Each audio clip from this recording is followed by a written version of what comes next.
Hey, what is up guys? I'm KBHD here, and I just got back from an event by HTC across the river in New York City, which is why I have this.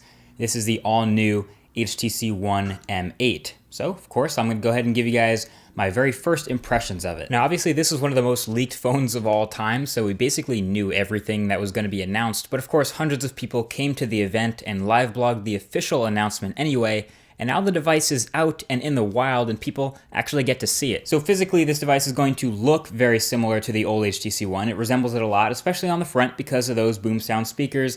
No other phone really does that yet, so you're gonna think it looks very similar to the old HTC One. But there are three main differences that really distinguish it from that other phone. So first of all, number one, it has a larger display. It's a 5-inch 1080p display. Same awesome brightness, same awesome sharpness. But of course now it has on-screen buttons and it's bigger.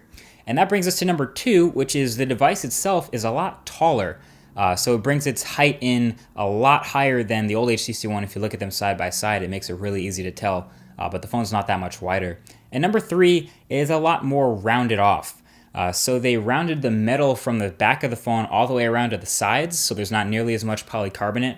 And the overall shape of the phone is a lot more rounded on the corners. So the entire device looks a bit more sleek, a little bit more graceful, less sharp edges, and maybe that feels better in the hand. I'll probably be able to figure that out in a couple of days of using it, but it's definitely a much more round device now. But of course, because it's metal, it screams quality, and the rest of the specs are pretty high-end as well. Nothing too overly extreme here, but with that Snapdragon 801 quad-core chip, the 1080p display, and the latest version of Android 4.4 with HTC Sense 6 on top. They made a witty pun about Sixth Sense.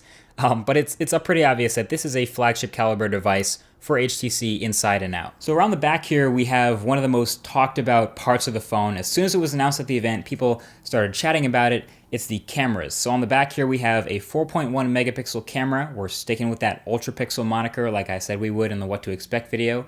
And then above that, we have a second sensor. So HTC calls this the duo camera system, and it's supposed to allow you to refocus a picture after you take it. So if you have something fancy in the foreground and something fancy in the background, you can refocus on exactly what you want after you took the shot and have a nice soft blur over the out of focus parts.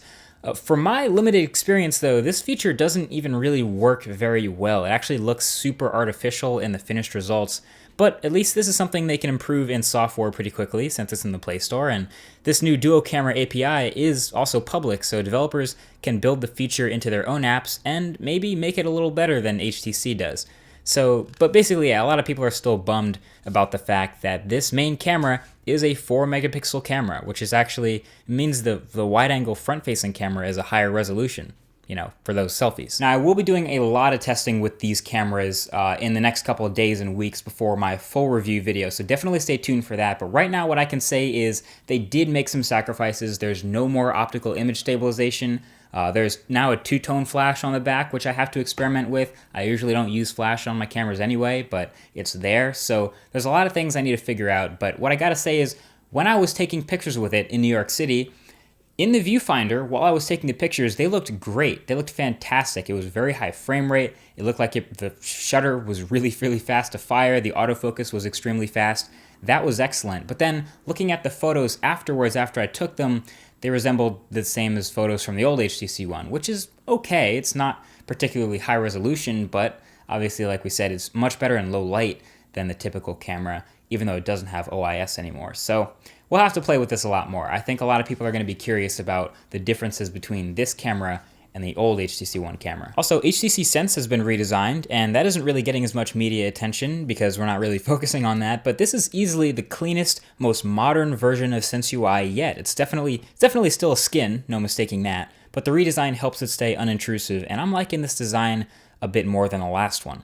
Of course, it still has, you know, the best speakers on any phone by a long, long way. I still have battery life to test. I still have some sweet new accessories to test, and even a Google Play edition is on the way. But at the moment, it's clear to me that the main focus of this phone is design. HTC knows that the One was one of the best designed phones of 2013. That's what won it all the awards. And I guess they figured the best way to capitalize on that is to continue to focus on design and creating a phone that feels good, looks good, and works well. But other than that, that's basically it. These are my first impressions of the all-new HTC One M8. Definitely leave a comment below of things you want to see me cover in the full review when that goes live, and leave a thumbs up below if you enjoyed this video. And also, there's a subscribe button below, so you'll be one of the first to see and not miss the upcoming videos on the MKBHD channel. So you'll be first to see the review. So either way, that's been it. Thanks for watching, and I'll talk to you guys in the next video. Peace.